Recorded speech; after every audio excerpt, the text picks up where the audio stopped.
Hello everyone, Assalamualaikum. Thank you Epic 2022 for this opportunity. So my name is Nur Munira Muhammad. I will presenting my paper, co-authors with my student, which is Ahmad Yusri Azad. The title is The Comparison of Solar Irradiance Assessment at Different Terrain in West Malaysia. This is the main contents. We'll start with introductions, the methodology, results, and finally the conclusions.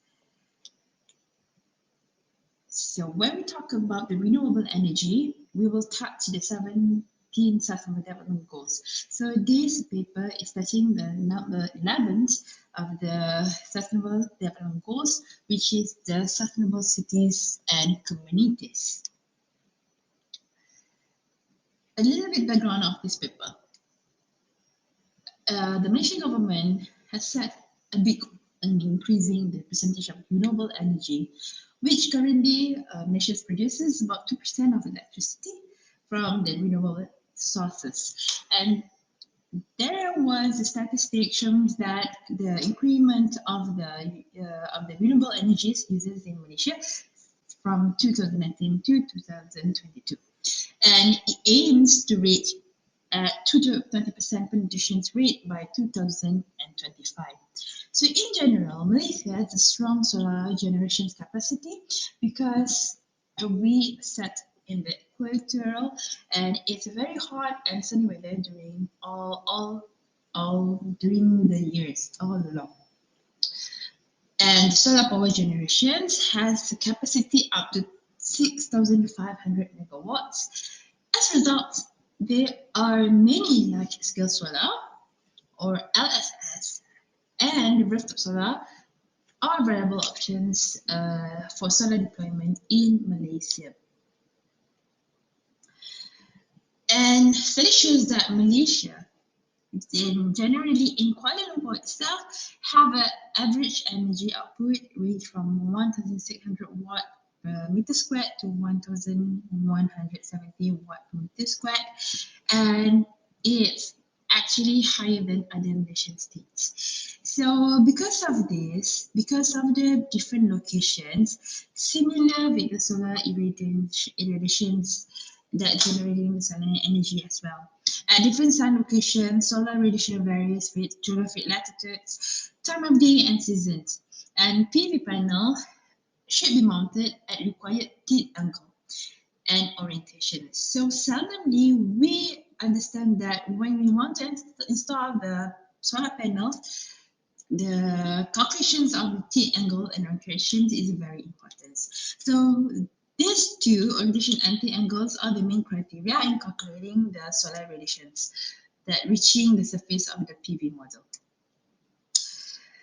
Thus, the objective of this paper is to determine the maximum azimuth angle first in the hilly and flat areas in Ampang, then to calculate the sun irradiance based on the formula used to study the sun trajectory in Malaysia, and finally to identify the maximum solar irradiance either in the hilly or flat areas that are located in Ampang, Kuala Lumpur. The methodology of this paper, we started with the selections of the site. So we focused the study in Ampang, Malaysia, and two terrain were studied, which were in hilly and flat areas, given the latitude and longitude as shown here. And these locations was generated using LiDAR dataset that obtained from the Kuala Lumpur Department of Public Works. To get there are a few steps for calculating the solar irradiance. First, we have to calculate the azimuth, the angle data collections. So many formulae have been deployed previously by other researchers, and it based on the locations, based on the dates, latitude, and so on. However, in this paper, we was using the freely available software that called as the 3D Sun Path. developed by Andrew Marsh.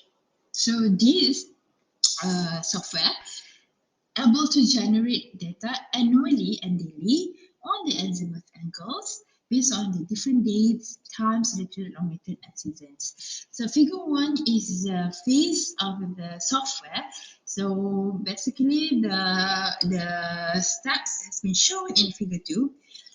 We will insert the latitude and the longitude on the places that we would like to look for, and we choose the date and time. So this paper will chosen date from 1st of January 2021 until 31st December of 2021, and the time in 24 hours.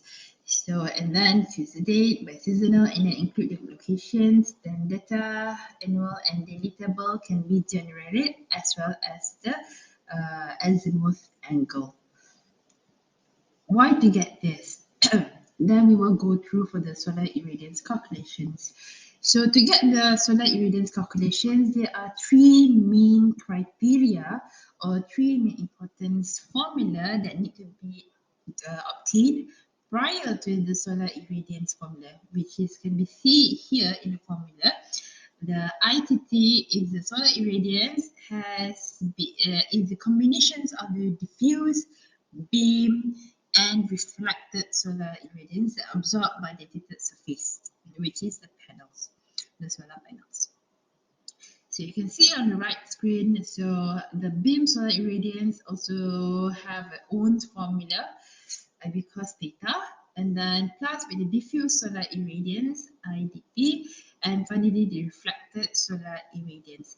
So the main calculations or more detailed calculations can be found in this paper that hopefully will be published soon in this conference.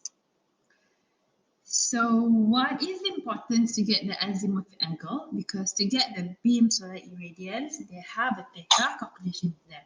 So this is the calculation or the formula of the solar incidence angle or theta. And it's quite complicated.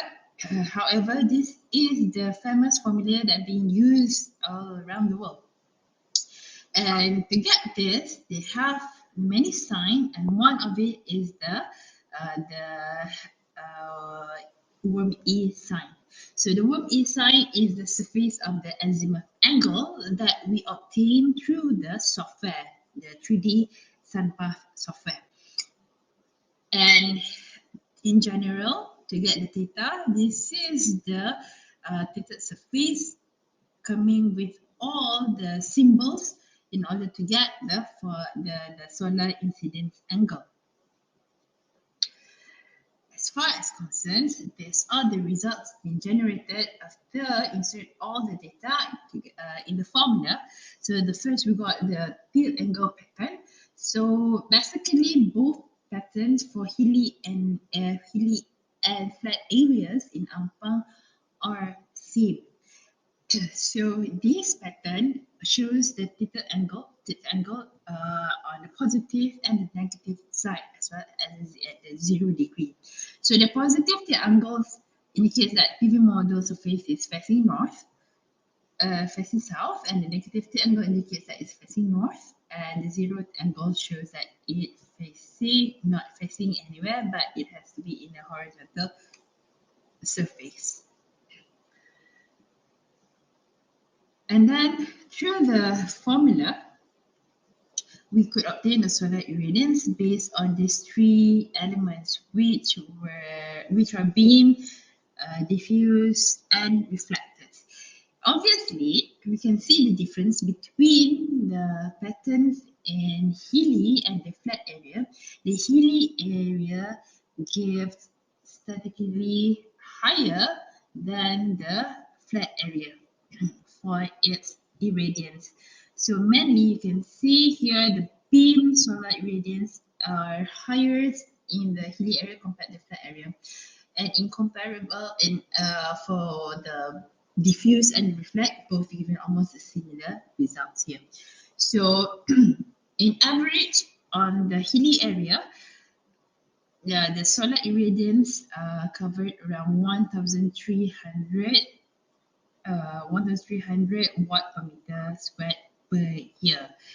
And during July and February, the minimum and the maximum monthly solar irradiance are 1,200 and 1,300 watt per meter squared. So solar irradiance for Ampang Hindari aside, location is actually consistent for all the months in 2021. And to compare this between the hilly and flat area, it's been showing that the solar irradiance in the hilly area given more, given higher solar irradiance recorded compared to the flat area. So, however, the solar beam received around 43% more at hilly area compared to flat area. According to research, that solar has the greatest potential for producing energy between 1,170 watts per meter squared and 1,600 watts per meter squared. So in this case, if the sun's lunar falls between these two limits, both sides, it will be the best locations for the solar energy generations. And the result shows that it lays on this between these two values. And finally, to conclude, Ampang received between 1,200,000 and 300,000 watt per meter squared. That suggests that sky is clear and the sun is shining brilliantly for a significant portion of the year. And solar irradiation varies from 300,000 watt per meter squared when PV modules are tilted upward, right? And then when PV module tilt angle is 0, the average solar irradiation is approximately in 1,308 watt per meter squared. It has significantly less a bit, and depend on the direction. So hilly area have been chosen above flat because hilly area received the greatest amount of solar energy compared to the flat area. Last but not least, the recommendations. So additional research into tilt angle can be done because the panel's location can be modified to get the highest amount of solar energy. Which basically it has been done actually in overseas, but it can be done here as well in Malaysia. And thank you very much for the attention. I acknowledge this paper to the Faculty of Civil Engineering Technology, UMP, for supporting this conference. Thank you very much.